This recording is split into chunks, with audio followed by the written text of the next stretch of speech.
This podcast is about Patagonia, Chile, hiking the W Trek at Torres del Paine National Park. It's a step-by-step guide on how to travel to Patagonia and hike the W Trek. To download the full itinerary, please see quicktripadventures.com. Just a smidge north of Antarctica, Patagonia, Chile is a remarkable site with glaciers, lakes, mountains, wilderness, and forests, and you can hike through all of this terrain in 4 to 5 glorious days. If you are up for an adventure at the bottom of the world with interesting and new landscapes at every turn, then the W Trek is right for you. Hiking and or backpacking at Torres del Paine National Park is the adventure. No, you won't be trekking completely alone. There are other adventurers out there as well, but the trails are nowhere near crowded and they are well marked. I did feel comforted knowing that there were other people doing similar treks, like-minded people.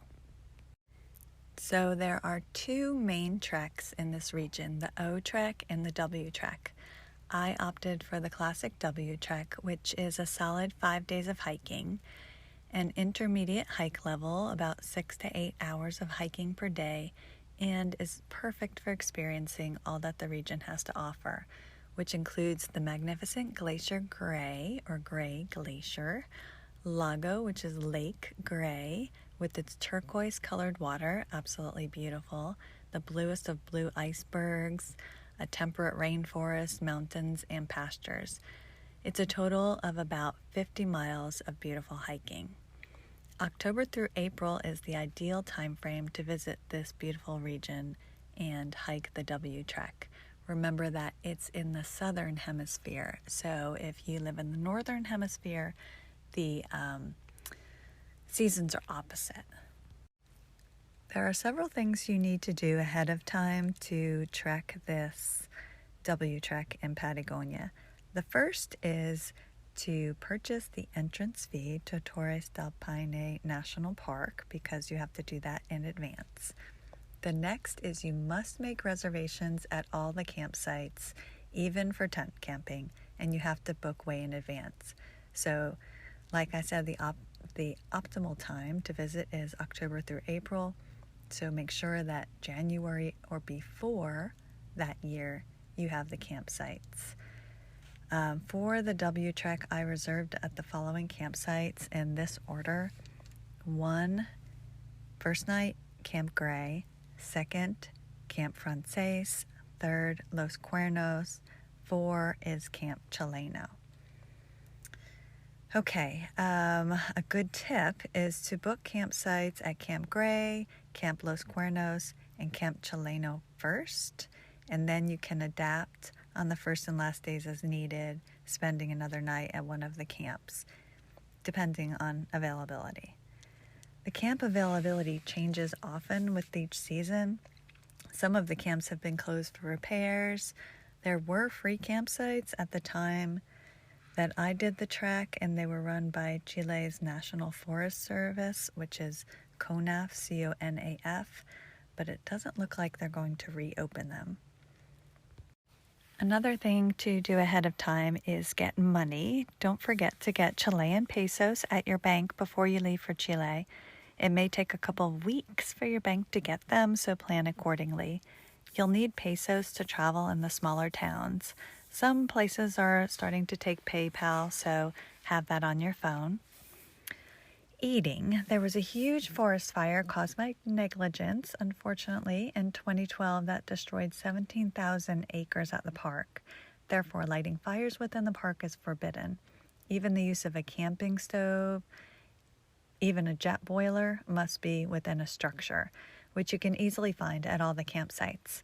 I ordered Mountain House and Backpackers Pantry meals and brought them with me to cook with the use of the jet boiler. I also brought along oatmeal packets and nuts for breakfast. Lunch was canned salmon and tuna with crackers. Cliff and Kind bars, beef jerky, and cheese were for snacks. Los Cuernos had a nice heavy dinner and breakfast, which was very welcome on day 3. I have a full packing list on the quicktripadventures.com Patagonia itinerary. Water can be found all over the park, and it's pretty fun to bend down and fill your bottle or hydration bladder. It's clean water right from the glacier and doesn't require filtration. Packing and renting. The essential packing list is at quicktripadventures.com under Patagonia. Also know that in Puerto Natales, the only town to stay in before the trek, there are restaurants, ATMs, hotels, hostels, and stores with rental equipment for hiking, including good tents, sleeping bags, etc. More on that a little bit later. Your passport. You will need to show your passport and the migration ticket. You'll receive that at the airport when you enter the country. Be sure to keep it until you are on that flight back out of the country. They will ask for it. You'll need it for entrance to the national park and at each campsite, so make sure that you have that with you. Now let's work on how to get to Torres del Paine National Park. First off, you want to fly to Santiago, Chile, and then take another flight from there to Punta Arenas, Punta-Arenas, which I for sure pronounced incorrectly. Once you get to that airport, you're going to want to get to downtown Punta Arenas to get a bus to Puerto Natales. So either take a taxi or a shuttle downtown. It's about a 20-minute ride, and make sure you have cash for that. Once you are there in the downtown, there are 3 bus company options to take you on the 3-hour ride to Puerto Natales. You can go on Buses Fernandez, Buses Pacheco, or Bus Sur. Note that there's not a centralized bus station, but the bus companies are all within 8 minutes walking of each other. I used Buses Fernandez. There's a map of all the bus stations on Quick Trip Adventures if that will help you. It was pretty easy to get there. It's a frequented trek to the national park, so people expect that you'll be going there. When you arrive at the cute and small town of Puerto Natales, you'll be let off at the bus depot, which is centrally located and a quick walk to most hotels. Check the bus timetable to get the current departure times for Torres del Paine the next day and get a reservation. There are typically 2 buses per day, although I heard they changed that to 1, so you want to double check. And then after that, walk to your local hotel, which you have booked ahead of time, hopefully. I stayed at the nice, clean, and friendly Hotel Halif, Hallef. Most of the hotels will hold your extra luggage for when you return from the trek. This helped to store all my travel clothes and suitcase that I could not take on the hike. Equipment rental. Erratic Rock is a store/hostel right in Puerto Natales and offers rentals for all the hiking stuff you couldn't load into your suitcase, such as a very sturdy and very windproof tent, sleeping bags, sleeping mat, hiking poles, which are needed, gas canisters if you brought along a jet boil because you can't bring the gas on the plane, of course, lighters, whatever else you may need. They're all at reasonable prices. They also offer free daily info seminars that will tell you all about the W Trek. They also, if you rent a tent, want you to set it up and prove that you can do so outside ahead of time. So if you get there at night, you'll be setting up your tent at night, like me. So just keep that in mind. Now we are ready to start the trek. Day 1. So the next morning you get up and you go back to that bus depot where you made the reservations the night before, and you take that bus to the CONAF office, CONAF, located in Laguna Amarga, AMARGA. It's about a 2-hour comfortable ride to this welcome center/entrance to the park. You want to make sure that you bring your passport, as you have to check in when you arrive and show your paid entrance fee, which you have already paid in advance. So these buses that you were just on are timed with the catamaran departures at Pudeto, Pudeto. It's a 45-minute catamaran ride, and it's beautiful across the spectacular Lago Pehoe, P-E-H-O-E, which I also pronounced incorrectly. Reservations for this catamaran are not available, but they almost always have availability. The boat drops off at Refugio Paine Grande, where you can book ahead to stay at their hostel or dine in the restaurant before you actually start on the trek, because that's where you're going to start from. Hiking, finally. I opted to hike the 11 kilometers, which is 6.83 miles, to Refugio/Camp Grey to tent camp. Side note, mortifyingly, I accidentally left my tent fly at the bathrooms near Refugio Paine Grande and therefore did not have a proper tent for the rain and wind. So I do know that if you get to Refugio Grey and you don't have a tent or a fly, they will happily rent you one for cash. The campsite area has a small structure where you can use your camp stove to make your meals and possibly meet new friends. Options: if you'd like to see more, just set up your camp and then hike another 15 minutes north to Refugio Grey, climb rocks, and get a good view of the eastern side of Glacier Grey. I took a picture there, which is at the top of the page of the Patagonia on Quick Trip Adventures. The stunning blues of the iceberg looked absolutely fake. I haven't seen anything like that in real life ever. Another option is to trek forward from the camp about an hour, but before the old Los Guardos campsite, to view the southern ice fields behind Glacier Grey, which is the world's third largest ice field after Antarctica and Greenland. Or another option is to ice hike the following day with Bigfoot Patagonia. It's a short walk from the campsite. Just ask the park ranger. If you do ice hike, I'd recommend you stay a second night at Refugio/Camp Grey. Day 2. This trek is a backwards trek toward Refugio Paine Grande. Yes, it's the same route, but it's a lovely route, so enjoy it twice. Past the starting point where the catamaran docks, and continue on to Camp Frances, which is about 2 hours from there. The hiking hits various terrain, including rocky areas, wilderness, woodsy, and lakeside. You'll be along Laguna Scottsburg. There are peaks and valleys and rock-strewn trails. You will be camping at Camp Frances.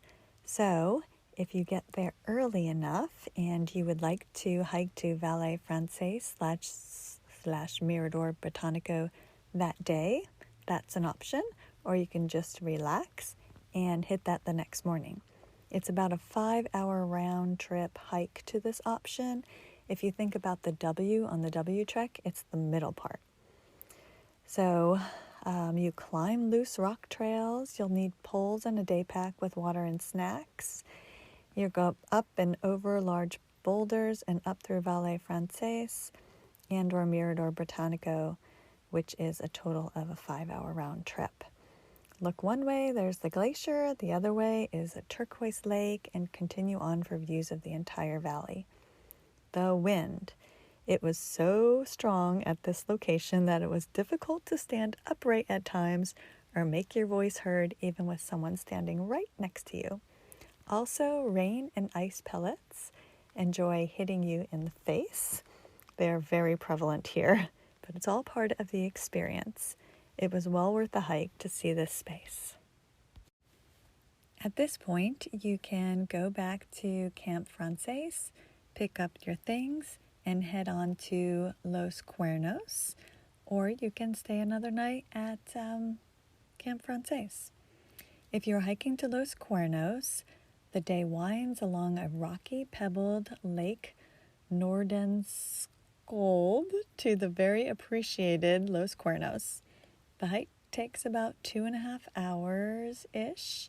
It's about 3.41 miles, 5.5 kilometers, and it's flat with frequent very high winds and rain, as was my experience as well. So I was pretty much drenched getting to Los Cuernos. It's a short day of hiking unless you opt to do the Valle Frances, Mirador Botanico in the morning. Either way, you'll be pleasantly surprised at the warm reception and wonderful meals that comes with the campsite reservation at Los Cuernos. There's family-style seating with hot meals, and many interesting stories are overheard. Overnight, expect strong gusts of winds. Therefore, make doubly sure your tent is very secure. Your tent will most likely sway with the intense gusts. Don't let any of this scare you, though, because I'm the worst tent putter-upper, and I managed. So, day 4, you're going to wake up. This lovely day includes breakfast at Los Cuernos. This day is my favorite kind of hiking. Lush green valleys, tall grasses, mountains, big trees, cliffs and rivers cutting through the valleys. It's absolutely beautiful. It's about a 5-hour hike, probably a little bit less, to Camp Chileno. Day 5. If you'd like to see the 3 peaks of Torres del Paine at sunrise, then this is the day for you. It's an early wake-up day. It was 4:20 in my case to start the 45-minute to an hour hike before sunrise to view the 3 peaks. Leave your tent as is and bring breakfast and warm clothing with you. Many of the campers will be doing the same thing. Unfortunately for me, it was pouring rain that morning, so there were no good views, but that's okay. Afterward, come back to camp, pack it all up, make sure you know the checkout time so you are within those boundaries, and head toward the Hotel Las Torres to take the shuttle bus to Laguna Amarga for a nominal fee paid in cash. If you want more hiking on this last day, you can just walk to Laguna Amarga, which is 6-ish or so miles, 11 kilometers approximately. At Laguna Amarga, there are buses to take the campers back to Puerto Natales, where you can go back to the hotel in this little town where you started. Day 6 will have you traveling in reverse. Puerto Natales bus to Punta Arenas to a plane to Santiago, Chile.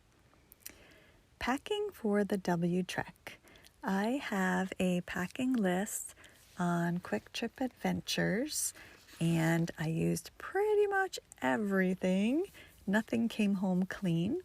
So if you would like to look that up, again, it's quicktripadventures.com under Destinations, South America, Patagonia, Chile.